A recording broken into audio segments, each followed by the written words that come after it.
Imagine for a second that you are on top of the world. You are standing on a stage in front of thousands of screaming fans who adore you. You have the #1 song in America, you have the fame, the money, and the style. But deep down, you are carrying a secret so heavy, so devastating, that it's eating you alive from the inside out.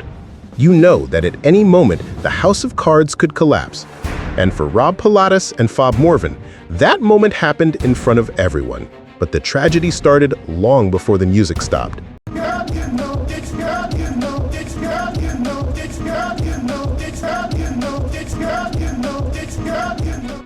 Before we unravel one of the darkest and most heartbreaking stories in music history, please take a moment to subscribe to the channel and turn on notifications. We are building a community here for real music fans, and I want to hear from you. Drop a comment below telling me if you remember where you were when this scandal broke. The year was 1988, and the music industry was looking for the next big thing. In a small club in Munich, Germany, a producer named Frank Farian spotted two young dancers. They were Rob Pilatus and Fob Morvan. They were young, they were incredibly handsome, they had energy, and they had the look. They were perfect. There was just one problem. They weren't singers.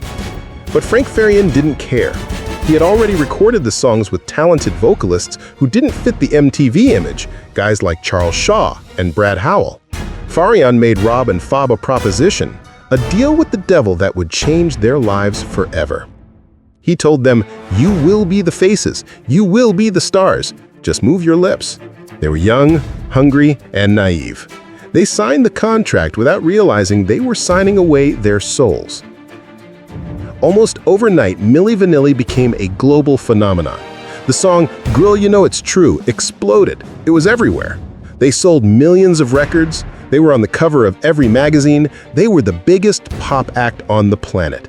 But with the massive success came a massive paranoia. Rob and Fob were living in constant fear. Every interview was a minefield. They barely spoke English well, yet they had to pretend to be American soul singers. The pressure was unimaginable. And then, the cracks started to show.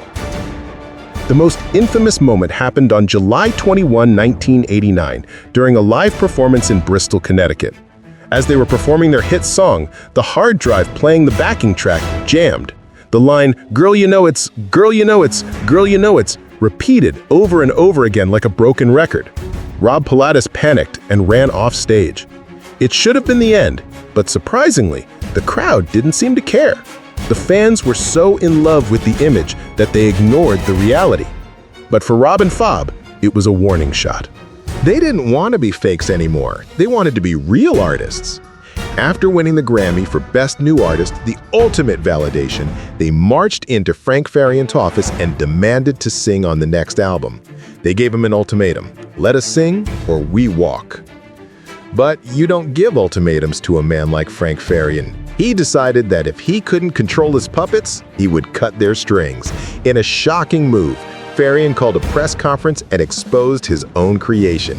He told the world that Milli Vanilli was a fraud, that Rob and Fab had never sung a single note. The backlash was instantaneous and brutal. It was a media execution. They became the laughingstock of the world. They were stripped of their Grammy Award, the only time in history that has ever happened. They faced lawsuits, they faced hatred, and they faced humiliation on a global scale.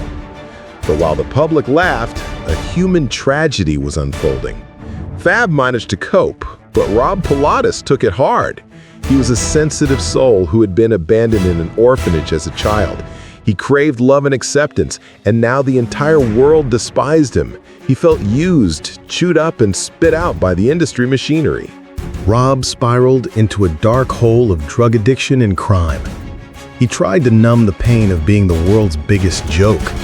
For years, he struggled to find his footing. In a cruel twist of fate, almost 10 years later, Rob and Fab were planning a comeback. They were going to release an album with their real voices to prove they had talent, but the redemption never came. On the eve of the promotional tour in 1998, Rob Pilatus was found dead in a hotel room in Frankfurt. Overdose. He was only 32 years old. He died alone, heartbroken, still chasing the acceptance that the industry had promised him, and then cruelly taken away. The story isn't just about a lip-sync scandal. It's about how the music business can exploit young dreamers and discard them when they are broken. Rob Pilatus wasn't a villain. He was a victim of a machine that valued image over reality. Thank you for watching this tragic story. I really want to know your opinion. Do you think Rob and Fab were victims, or were they just as guilty as the producer? Let me know in the comments below. And don't forget to like this video and subscribe for more deep dives into the hidden history of music. See you in the next video.